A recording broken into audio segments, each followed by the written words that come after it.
चलिए साथियों, आज के करंट अफेयर्स के बहुत ही महत्वपूर्ण प्रश्नों के साथ हम आज की श्रृंखला की शुरुआत करते हैं। और भैया जो लोग पूरा वीडियो नहीं देख पा रहे हैं वो न देखें, वो अभी ही दूर हो जाएं, क्योंकि ये बहुत ही महत्वपूर्ण प्रश्न दिए गए हैं 15। और ये इतना अच्छे प्रश्न और ने कहीं आपको मिलेंगे भी नहीं, और आप लोग पूरा वीडियो भी नहीं देखते हैं। कुछ लोग तो तुरंत आते हैं, जाने के लिए ही आते हैं। तो भैया ये इसे कमजोर हृदय वाले ना देखें, जिनको पूरा नहीं देखना है, जिनको समय नहीं देना है पढ़ाई के लिए, वो इन वीडियो से दूर रहा करें। ऐसे वीडियोस तुम्हारे लिए नहीं होते हैं। एक दो मिनट में क्या पाओगे? अगर 1-2-3 क्वेश्चन पढ़ भी लोगे तो उससे क्या नतीजा है? उससे कोई आपका ज्यादा बेनिफिट होने वाला नहीं है। पूरा वीडियो देखने पे भर का आपके पास टाइम नहीं है, तो आप लोग आधा वीडियो मत देखिए, उससे कोई नतीजा नहीं निकलेगा। पूरा वीडियो देखेंगे बहुत ध्यान से। 15 क्वेश्चन है, कम से कम 50-60 क्वेश्चन की एक अच्छी खासी श्रृंखला बनेगी। शनिवार को, हर शनिवार को टेस्ट लिया जाता है। उस टेस्ट की भयंकर तैयारी करेंगे इस बार फर्स्ट कौन आएगा ये भी देखना है। सुबह में और शाम में 2 बैच है, दोनों बैच में कौन फर्स्ट करेगा ये वो सुन रहा होगा। जो टॉप करेगा वो इस वीडियो को देख रहा है, बिल्कुल 100%। बिना ये वीडियो देखे वो टॉप ही नहीं कर सकता, और रेगुलर देख रहा है। एक दिन पढ़ने से कुछ नहीं होता। बहुत सारे लोग क्या करते हैं, एक दिन पढ़ते हैं 6 घंटे और फिर पढ़ते हैं 6 दिन बाद, फिर 6 दिन तक कुछ नहीं पढ़ते, 6 दिन तक कुछ नहीं। तो ऐसे विद्यार्थी भी दूर रहे कि आज भी एक ही दिन आप पढ़ लीजिए, अगले दिन पता ही ना चले कि आप कहाँ चले गए। और एक महत्वपूर्ण सूचना यह है कि बहुत ही थोड़ा वीडियो लंबा रहेगा, क्योंकि मुझे लगता है कि आप लोगों को थोड़ा ज़्यादा पढ़ाने की आवश्यकता है। तो जो विद्यार्थी लिख रहे हैं वे आराम से रिलैक्स होकर लिखें। कोई जल्दी नहीं है, कोई ज़रूरी और कोई काम नहीं है। आराम से इसको पढ़ेंगे क्लास को। पहला क्वेश्चन देखेंगे, किस देश ने अपने पहले जासूसी उपग्रह के लिए परीक्षण उपग्रह लॉन्च किया है? किस देश ने अपने, आराम से बहुत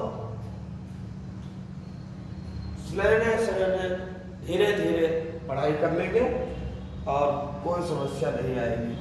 किस देश ने अपने पहले जासूसी उपग्रह के विकास के लिए परीक्षण उपग्रह लॉन्च किया है?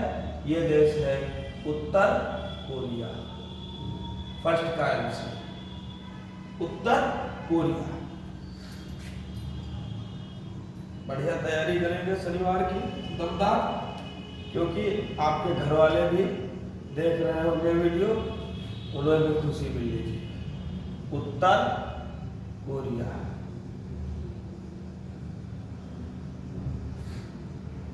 ठीक है।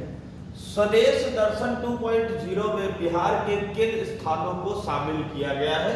देखिए, जहां आवश्यक होगा वहां आपको उस बारे में विधिवत बताया जाएगा, जहां आवश्यक नहीं है वहां पर समय बेकार नहीं किया जाएगा। किस देश ने अपने पहले जासूसी उपग्रह के विकास के लिए परीक्षण उपग्रह लॉन्च किया है? उत्तर कोरिया। सब याद करके आएंगे सुबह। स्वदेश दर्शन 2.0 योजना में बिहार के किन स्थानों को शामिल किया गया है? तो वो स्थान है गया और नालंदा। गया और नालंदा। बहुत अच्छी एक ट्रिक लाए हैं, ताकि आप बहुत सारा मॉडर्न हिस्ट्री का कंफ्यूजन भी दूर हो जाएगा। तो वही पाएगा जो भैया रुकेगा। स्वदेश दर्शन 2.0 योजना में बिहार के किन स्थानों को शामिल किया गया है? गया और नालंदा में। ये मोस्ट इंपॉर्टेंट क्वेश्चन मुझे लगा, आने वाले 2-3 सालों के लिए ये बहुत इंपॉर्टेंट क्वेश्चन है। अगर आप लोग लिख रहे हो तो इसको अलग से नोट कर लीजिए। ये क्वेश्चन काफी दिन तक करंट अफेयर्स में ट्रेंड करेगा, और ये चूंकि ये अभी का भी इंपॉर्टेंट करंट अफेयर्स है, इसलिए इसका बहुत जरूरी है नोट होना। जो नहीं लिखते हैं बिल्कुल वो भी इस क्वेश्चन को लिख लें। 13वीं विश्व व्यापार संगठन मंत्री स्तरीय बैठक की मेजबानी कौन सा देश करेगा? 13वीं विश्व व्यापार संगठन मंत्री स्तरीय बैठक की मेजबानी कौन सा देश करेगा? तो हम आपको बताते हैं, पूरी बात इसके बारे में लिख लीजिए। यूएई फरवरी 2023 मंत्री स्तरीय बैठक की मेजबानी करेगा। अगर आप इतना भी समय नहीं दे सकते अपनी पढ़ाई को, तो कैसे लक्ष्य हासिल करोगे, यह भी आप ही जान सकते हैं। यूएई फरवरी 2023 में मंत्री स्तरीय बैठक की मेजबानी करेगा। कौन करेगा? यूएई करेगा। 12वां मंत्री स्तरीय बैठक कहा हुआ, 12वां मंत्री स्तरीय बैठक, 12वां मंत्री स्तरीय बैठक कहाँ हुई है? तो ये हुई है 12 जून से लेकर 17 जून तक 2022, जिनेवा। याद रखिएगा, ये इसमें यहाँ कई मुख्यालय हैं। Geneva, Geneva Switzerland, Geneva Switzerland में आयोजित किया गया, में आयोजित किया गया। 12वां मंत्री स्तरीय बैठक 12 जून से 17 जून 2022 जिनेवा स्विट्जरलैंड में आयोजित किया गया। हर 2 साल में, लगभग हर 2 साल में, हर 2 साल में इसका आयोजन किया जाता है। इसीलिए 2022 में हुआ, आयोजन किया जाता है। इसीलिए देखिए आप, 2022 में हुआ, अब सीधे कब होगा? 2023 में होगा।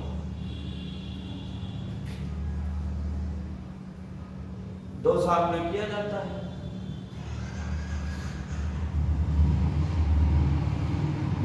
13वीं विश्व व्यापार संगठन मंत्री स्तरीय बैठक की मेजबानी कौन सा देश करेगा? ये देख लीजिएगा, 2022 ही है। 12 जून से 17 जून के बीच में जिनेवा स्विट्जरलैंड में आयोजित किया गया। हर 2 साल में इसका आयोजन किया जाता है।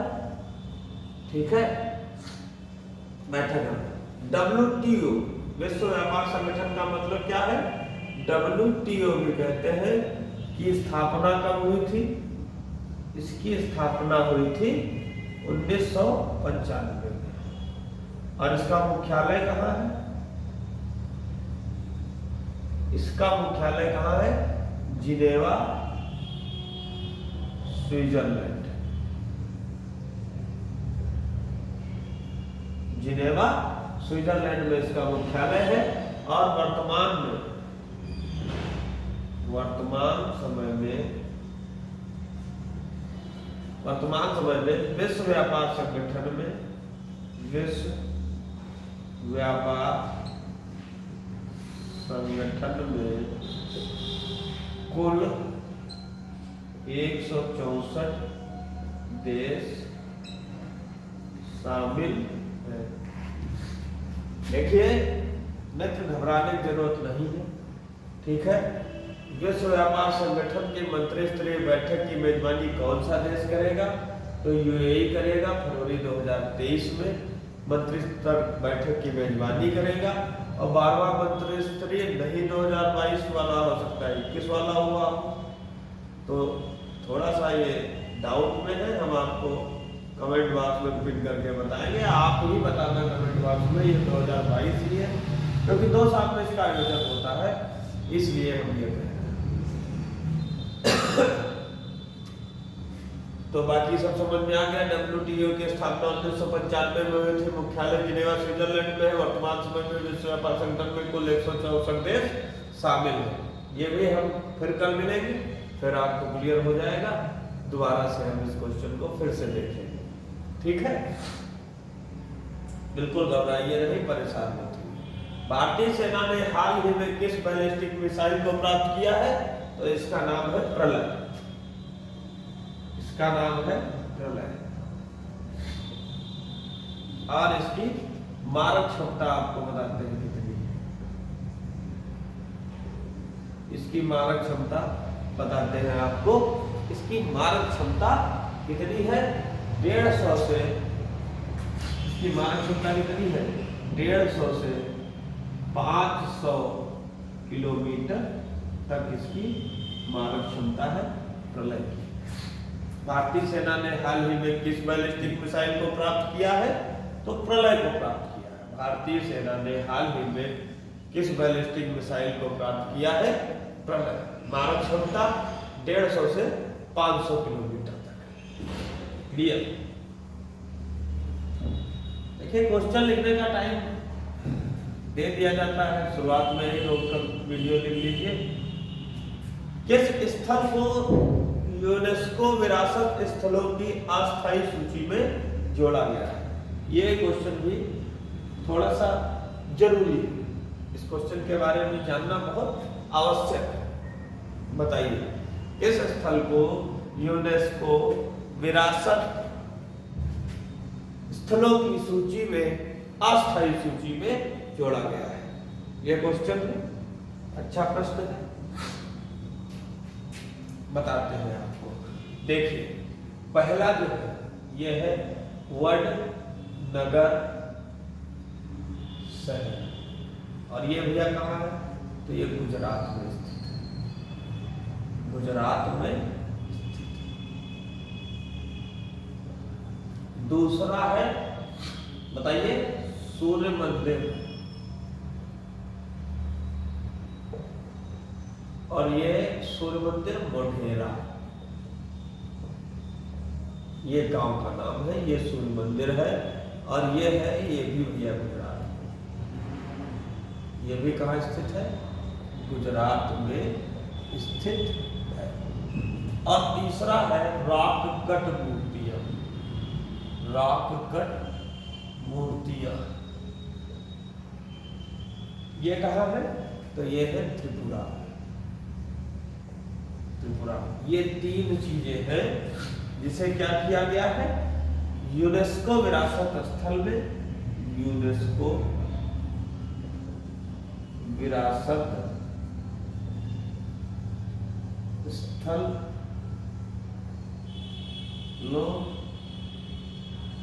की अस्थायी सूची में शामिल किया गया है। ठीक है भैया।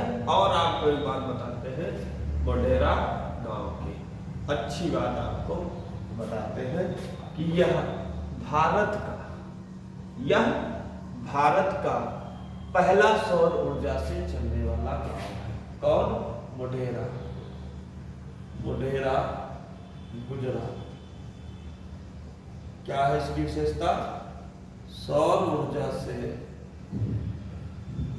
चलने वाला भारत का पहला गांव, सौर ऊर्जा से चलने वाला भारत का पहला गांव। ठीक है। और आपको बताते हैं वर्तमान समय में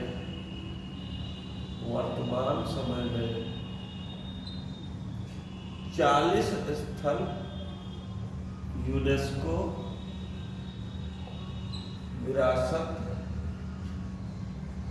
स्थल की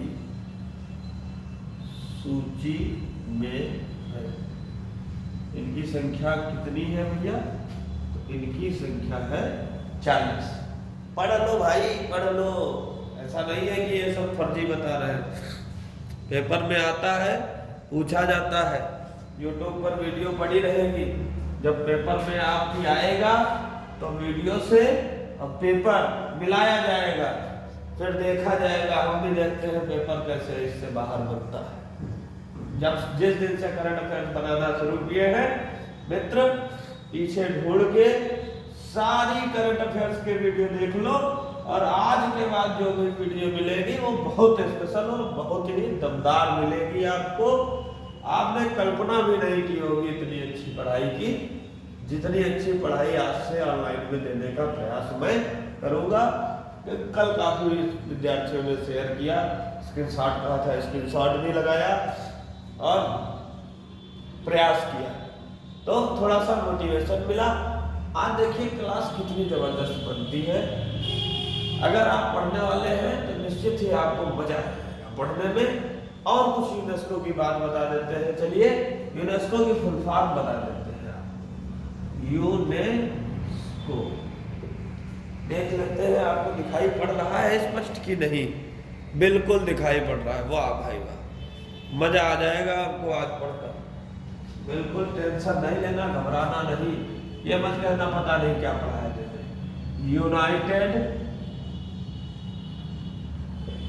United Nations educational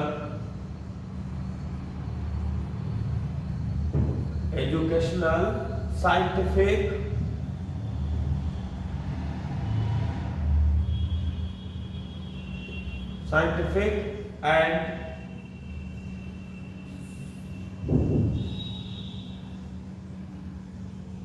cultural organisation.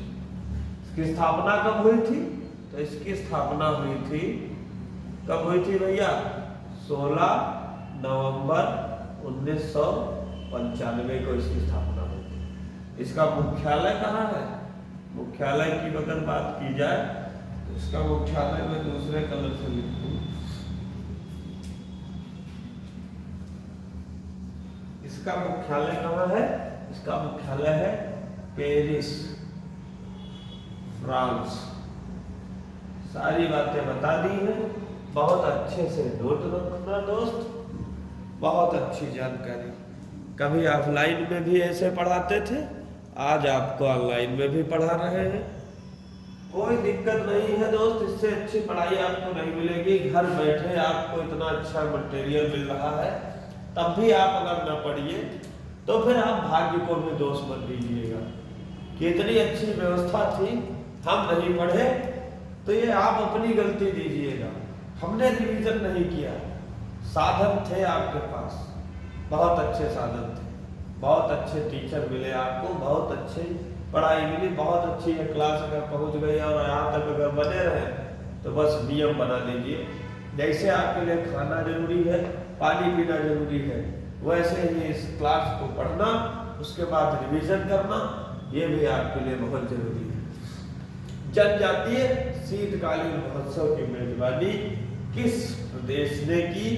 केंद्र शासित प्रदेश ले लीजिए, चाहे ऐसे राज्य ले लीजिए। कौन से राज्य ने की भैया मेजबानी इसकी? तो मैं बताता हूँ आपको, इसकी मेजबानी की जम्मू कश्मीर राज्य ने। जम्मू कश्मीर, ठीक है, जम्मू कश्मीर राज्य ने इसकी मेजबानी की। और जम्मू कश्मीर के नेशनल पार्क आप लोग लिख सकते हैं कमेंट बॉक्स में, तो लिखता देते हैं जम्मू कश्मीर के पार्क व दर्रे। लिखना ये होमवर्क है, लिखो लिखो और देखो कि आपके सिर्फ कमेंट बॉक्स में लिखने से प्रश्न जब भी आप पेपर में आएगा कभी गलत नहीं करोगे। इसको मानो और मानकर इसमें लिखो, जम्मू कश्मीर के पार्क लिखो और उनके दर्रे लिखो। पेपर गलत अगर हो जाए तो तुम्हें कहना, लेकिन कमेंट बॉक्स में लिखो, ठीक है। मत उंगलियों को रोको, ढूंढ के लिखो, ना मालूम हो लिखो, देखना एक दिन आपका नॉलेज कितना ऊपर तक जाता है। Fit and any as, fit at any as, ये भैया एक बुक है। ये क्या है भैया? एक बुक है। इसके राइटर कौन है? इसके लेखक कौन है? बताइए, इसके राइटर कौन है, इसके लेखक कौन है? ये इसके लेखक है पीवी अय्यर। पीवी अय्यर, इन्होंने इस पुस्तक में ऐसा क्या लिखा है जो हम आपसे इसके राइटर को पूछ रहे हैं, इन्होंने क्या लिखाया है? इन्होंने इस क्वेश्चन का आंसर दिया है कि व्यायाम करना क्यों महत्वपूर्ण है। कर ये बुक है और इसके ये लेखक है। बहुत अच्छा प्रयास, बहुत बढ़िया। पढ़ रहे हैं, बढ़िया रह जाइए तो पढ़िए, क्योंकि आप सबको धोखा दे सकते हैं, कभी भी आप अपने आप को धोखा नहीं दे सकते। जितनी मेहनत करेंगे उसी हिसाब से आपके मार्क्स आएंगे, उसी हिसाब से आपकी लाइफ होगी। लाइफ का नंबरों से बहुत सीधा संबंध है। शनिवार को मत भागना। शनिवार को अगर भागने की सोच रहे हो दोस्त, तो पेपर में कैसे सामना करोगे इन प्रश्नों का जब ये पूछे जाएंगे। हमने आपसे वादा किया था 15 क्वेश्चनों का। 15 क्वेश्चन से कम प्रयास करेंगे आपको क्वेश्चन न मिले। थोड़ा आलस की वजह से हम थोड़ी खचकाटी कर जाते हैं, आपको क्रम प्रश्न पढ़ाते थे, क्योंकि बहुत देर हो जाती है भैया, बहुत ज़्यादा देर हो जाती जाने में। अब तो ठंडक हो गई है, आपसे पहले आना और आपके बाद जाना बहुत संघर्ष की स्थिति हो जाती है। बस ये है कि हमेशा टीचर जो है स्टूडेंट से ज़्यादा मेहनत करता है, और मैं चाहता हूँ कि मेरे स्टूडेंट जो है वो टीचर से ज़्यादा मेहनत करें। कुछ बुक्स बताते हैं आपको, जैसे एक बुक का नाम है Rahul Bajaj and extra ordinary life. इस पुस्तक के लेखक कौन है, इस पुस्तक के राइटर कौन है? अक्सर पेपर में पुस्तकें व उनके राइटर पूछ लिए जाते हैं, तो इस पुस्तक के राइटर कौन है, उनका भैया नाम क्या है? उनका नाम है Geeta P Raman. Geeta P Raman. On board my years in BCCI, on board my years, on board my years, on board on my years in BCCI। इस पुस्तक के लेखक कौन है? इस पुस्तक के लेखक हैं रत्नाकर शेट्टी। इस पुस्तक के लेखक हैं on board my years in BCCI। एक और पुस्तक है फियरलेस गवर्नेंस। फियरलेस गवर्नेंस, ये किसकी पुस्तक है? ये पुस्तक है डॉक्टर किरण बेदी की पुस्तक, महिला IPS। एक पुस्तक और है how to prevent the next pandemic. How to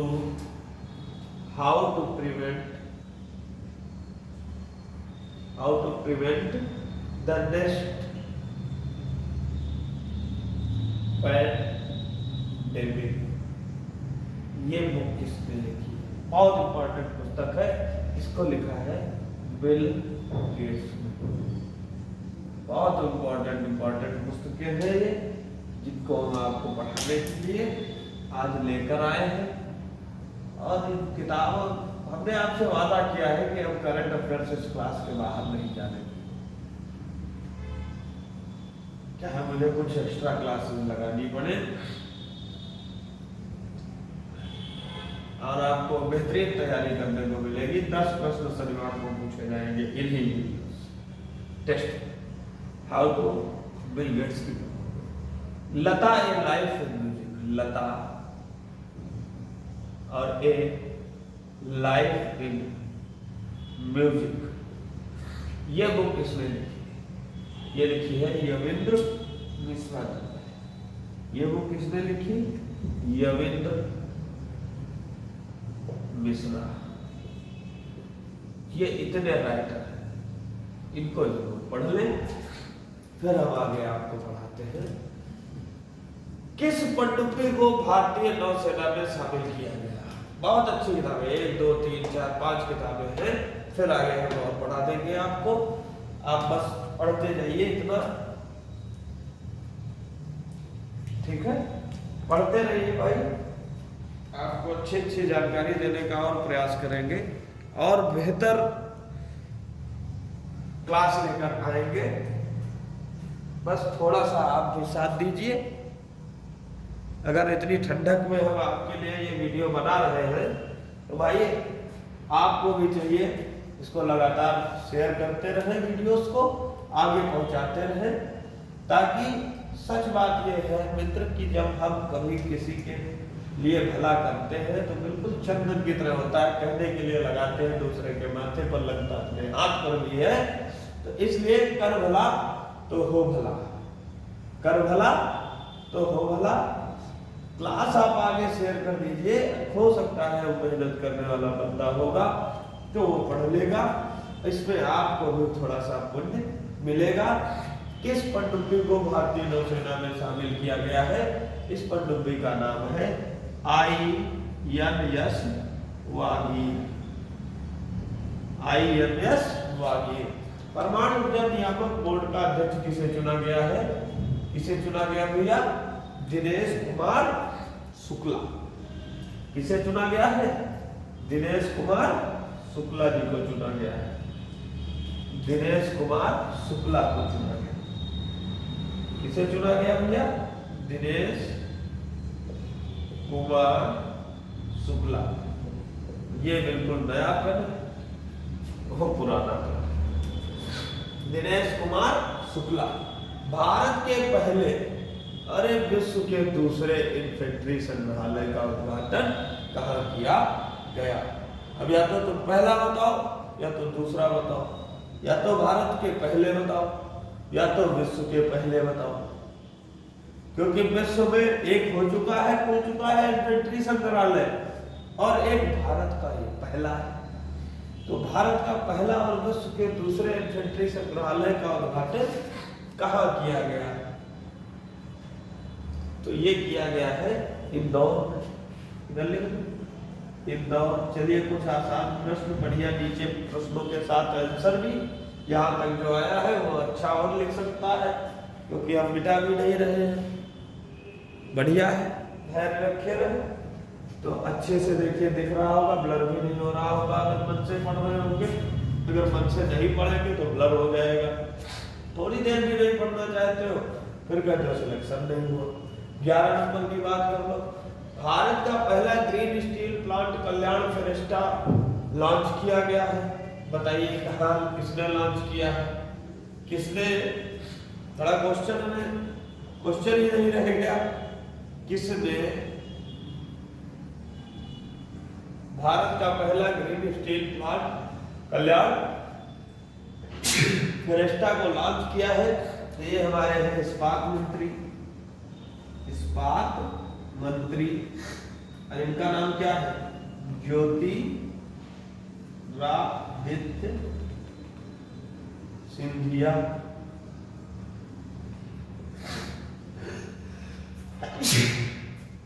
Jyotiraditya Scindia ये है भारत के पहला ग्रीन स्टील प्लांट कल्याण फेरेस्टा लॉन्च किया है। देखो दोस्तों, ठंडक बढ़ी, कभी तक छींके नहीं आ रही थी, अब आने लगी। तो झूठ नहीं बोलते आपसे, इस बात को आप मान लीजिए। बस आपके पढ़ने के चक्कर में हम रुके पड़े। इस राज्य सरकार ने अपने पर्यटन क्षेत्र को उद्योग का दर्जा देने की घोषणा की है। अब जो भी हो जाए, आपको पढ़ा के तो पूरी क्लास ही जानी है, क्वेश्चन भी लिखे हैं, अब डालेंगे घर जाके, बस क्लास यही बना ले क्लास में। बस हाँ, लाइट भी परेशान करेगी। तो इन्वर्टर भी लगा है, ये देखो। ठीक है, तुम भी अपनी मनमानी कर लो। किस राज्य सरकार ने अपने पर्यटन क्षेत्र को उद्योग का दर्जा देने की घोषणा की है? 12 नंबर क्वेश्चन। इसका आंसर है असम। असम राज्य ने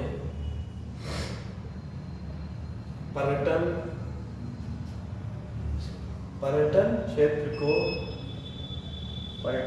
को उद्योग का दर्जा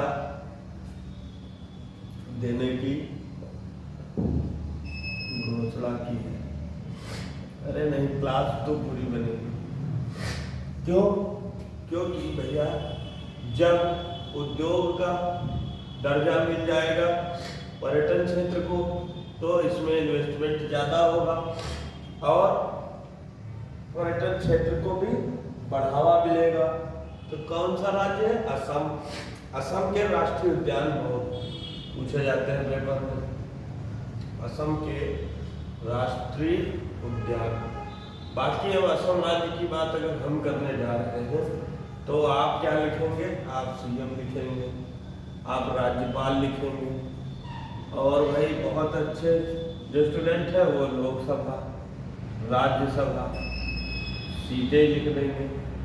कितनी सीटें हैं पेपर में भी पूछा जाता है। अगर आप हमसे चाहते हैं तो आप बताइए, हम भी ये सारी बातें बता दिया करें, हम तो आपको बताते रहते हैं।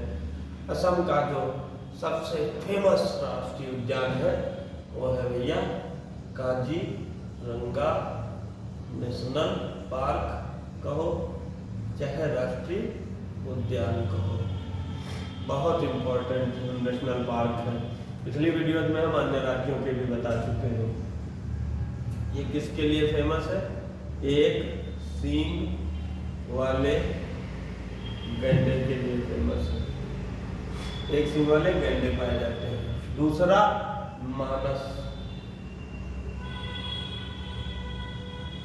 मानस राष्ट्रीय उद्यान। तीसरा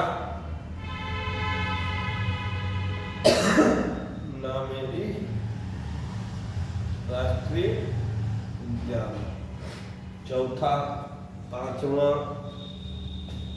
छठा, सातवां। 7 है दोस्त। तो मानस, काजीरंगा, नामेरी, डिब्रू सैखोवा,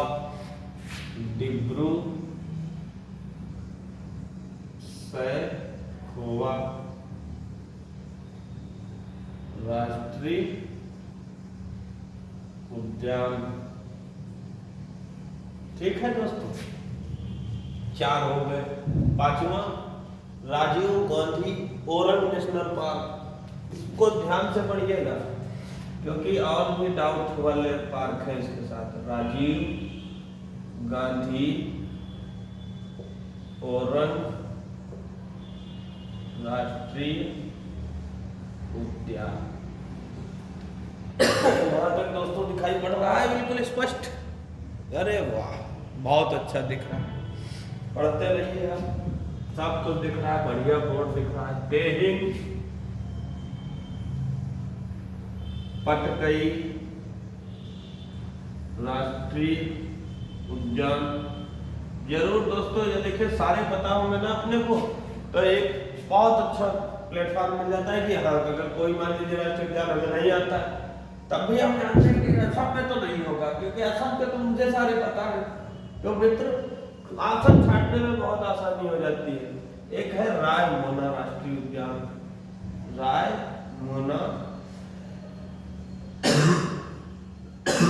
राष्ट्रीय उद्यान। देखो दोस्तों, 4 इधर 3 उधर, 7 हो गए। असम राज्य ने पर्यटन क्षेत्र के उद्योग को भी दर्जा देने की घोषणा कर दी है। और मैं अब आपको असम का त्योहार बताता हूँ, थोड़ा डिटेल से बताता हूँ, क्योंकि मेरे यहाँ सब बड़ी परीक्षाओं की भी तैयारी कर रहे हैं, इसलिए मैं उनको बताता हूँ कि क्वेश्चन यहाँ तक से बनता है। देखिए, असम का प्रमुख त्योहार कौन है? असम का प्रमुख त्योहार। तो ये तो बिहू हर व्यक्ति जानता है, लेकिन दोस्तों बिहू जो है ये 3 बार मनाया जाता है साल में। ये बात आपको शायद ही मालूम हो, बहुत कम विद्यार्थियों को पता होगा कि जनवरी जो माह में मनाया जाता है बिहू, जनवरी माह, उसको क्या कहते हैं आपको बताते हैं। उसे कहते हैं माघ बिहू, उसे कहते हैं माघ बिहू, या उसे कहते हैं भोगली बिहू, या उसे भोगली बिहू कहते हैं। और एक मनाया जाता है अप्रैल में। एक किस महीने मनाया जाता है भैया? अप्रैल में मनाया जाता है। उसे हम क्या कहते हैं? उसे कहते हैं बीज बोहाग बिहू, बीज बोहाग बिहू।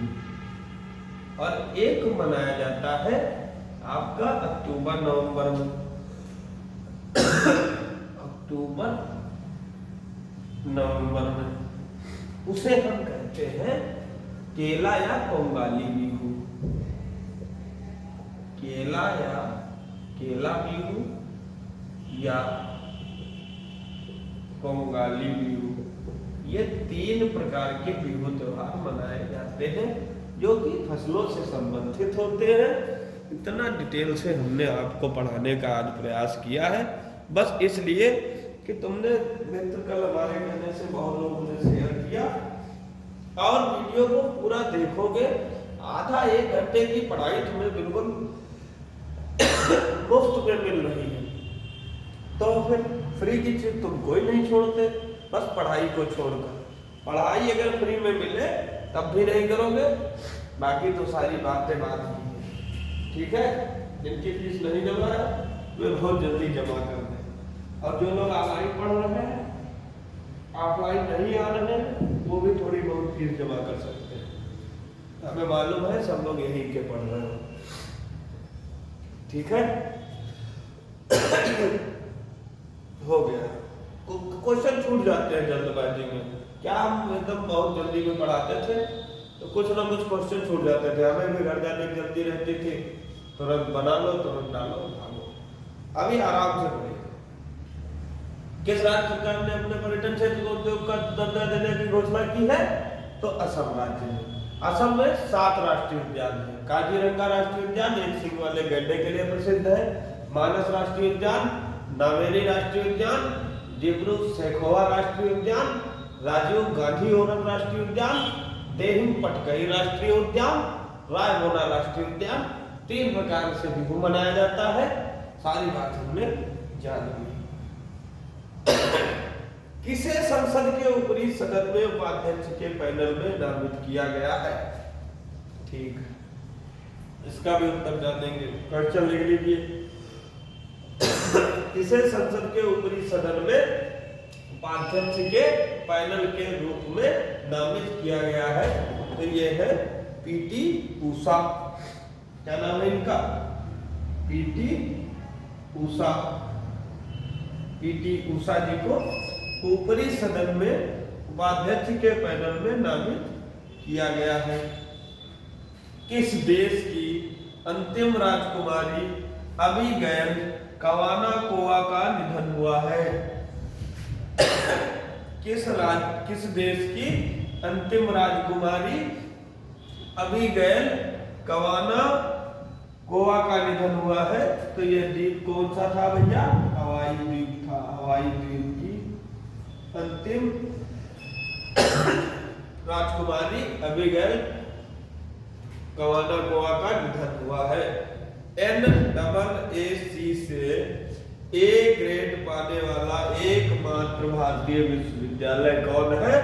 तो कौन है? गुरु नानक देव विश्वविद्यालय। ये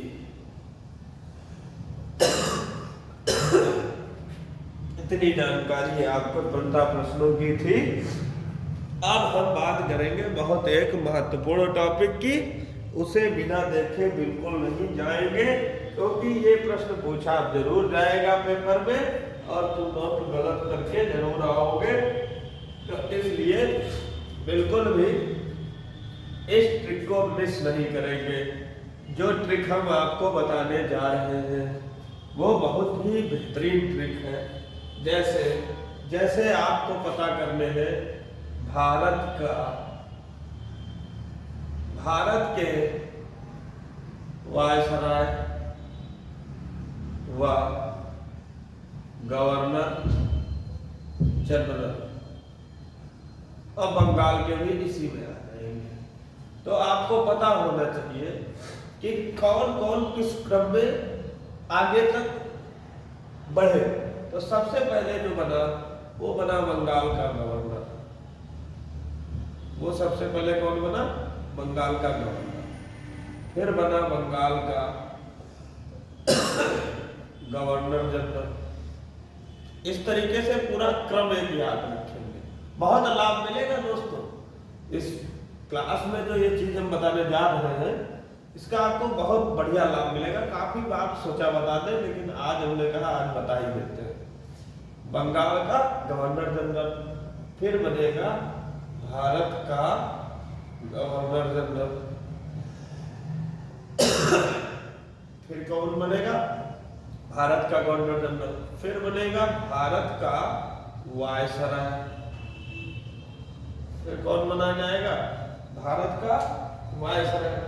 और उसके बाद फिर से जब देश स्वतंत्रता की ओर चलेगा तो उसके बाद फिर से बना दिया जाएगा क्या? उसके बाद आपको बना दिया जाएगा स्वतंत्रता के बाद फिर से भारत का गवर्नर जनरल। और आपको उसके बाद में भारत का भारतीय गवर्नर जनरल। ये दो स्वतंत्रता के बाद इतने प्रकार से प्रश्न आपको पूछे जाते हैं पेपर में। इतना तो याद ही रख सकते हो।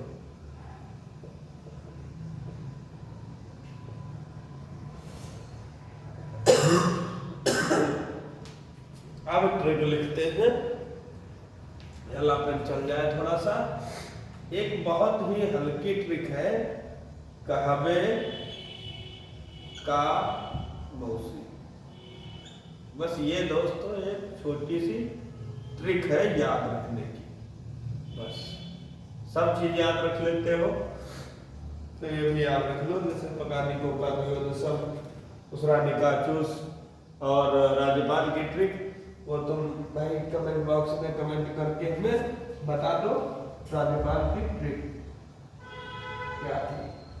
हमने आपसे बताया था एक ही लाइन में हम तुम्हें सारे गवर्नर और गवर्नर जनरल वायसराय सब कुछ याद करा देंगे। इसका मैंने वादा पूरा किया आज के वीडियो में बताकर। बंगाल का गवर्नर का कोड क्या है?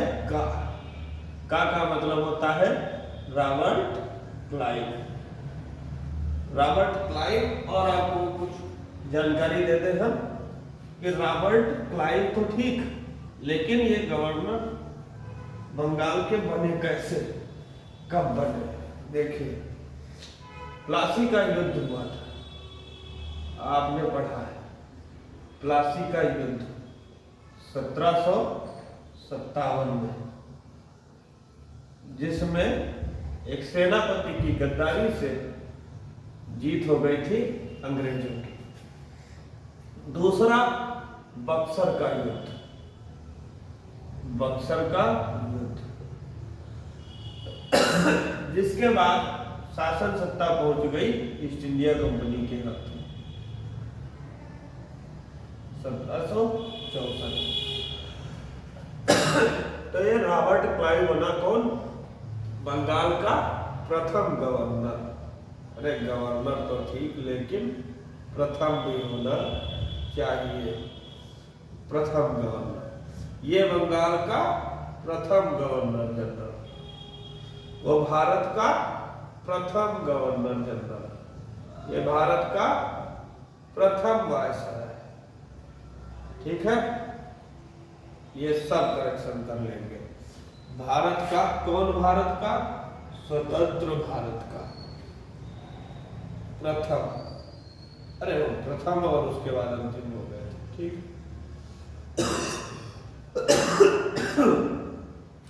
तो कहां से हो गए? Clive, Robert Clive. अब बंगाल के प्रथम गवर्नर जनरल की बात आई तो हमारा वर्ड क्या है? हाँ, यानी वारेन हेस्टिंग। Warren Hasting. अब इनके बारे में सब हम बता चुके हैं आपको, क्या रिवाइज कर रहे हैं। बंगाल का प्रथम गवर्नर जनरल में कौन आ गया? बे। कहा बे? गांव की भाषा में ट्रिक बनाई गई है, आप याद करेंगे, थोड़ी हंसी मजाक भी आएगी और याद भी हो जाएगा। William Bentinck. कौन से चार्टर एक्ट से बदला गया था? William Bentinck. अब भारत के प्रथम वायसराय की बात आती है तो हमारा नाम क्या आता है? का। अब बताइए 4 नंबर, का मतलब क्या? भारत का प्रथम वायसराय तो याद करिए 1857 की क्रांति के बाद। 1857 की क्रांति के बाद कैनिंग को बनाया गया था प्रथम वायसराय। अब स्वतंत्र भारत का गवर्नर जनरल मां से माउंट बेटन, मां से माउंट बेटन। और भारत का भारतीय गवर्नर जनरल सी से सी राज गोपालाचारी। दोस्तों मिस हो जाता है दिमाग से अक्सर, इसलिए आपको हमने इस ट्रिक से पढ़ा दिया। रिवाइज कर लीजिए, नोट जरूर कर लीजिए। पढ़ चुके होंगे कई बार, भूल जाते होंगे बार बार, लेकिन इस बार जब आप पढ़ेंगे तो भूलेंगे नहीं, इसका मेरा है पूरा दावा, पूरी गारंटी। प्लासी का युद्ध 1757 में हुआ था। बक्सर का युद्ध 1764 में हुआ था। बंगाल के प्रथम गवर्नर बने रॉबर्ट क्लाइव। बंगाल का प्रथम governor general Warren Hasting. Bharat का प्रथम governor general William Bentinck. Bharat का प्रथम वायसराय कैनिंग 1857 की क्रांति के बाद। भारत का गवर्नर जनरल माउंट बेटन स्वतंत्रता के बाद। और स्वतंत्र भारत के स्वतंत्र भारतीय governor general Shri Rajagopalachari. Most important बात है, परीक्षाओं में पूछी जाती है, तो आप लोग परीक्षाओं की दृष्टि से बताइए। एक हम मुहावरा दे देते हैं लोकोक्ति घर के लिए होमवर्क में। मार्ग में आप जा रहे हैं और खाने के लिए अगर कुछ ले जा रहे हैं तो उसे एक शब्द में क्या कहेंगे? मतलब मार्ग के लिए खाना ले जाना या बीच मार्ग के में खाने का सामान, उसको एक शब्द में क्या कहेंगे?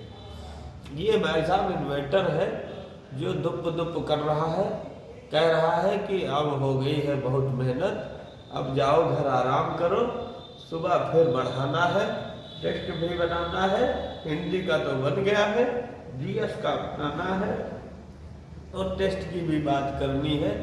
आप लोगों से शनिवार को देखना ना भूलें, हमारे इसी चैनल पर टॉपर का नाम और उसे 2 शब्द कमेंट बॉक्स में भी जरूर कहें। हौसला अफजाई करें। इस छोटे से शहर में एक बड़ी कोचिंग में टॉप आना कोई आसान बात नहीं है, ये आप जान लीजिए। छोटा जिला भी नहीं है, क्षेत्रफल की दृष्टि से सबसे बड़ा जिला है लखीमपुर खीरी।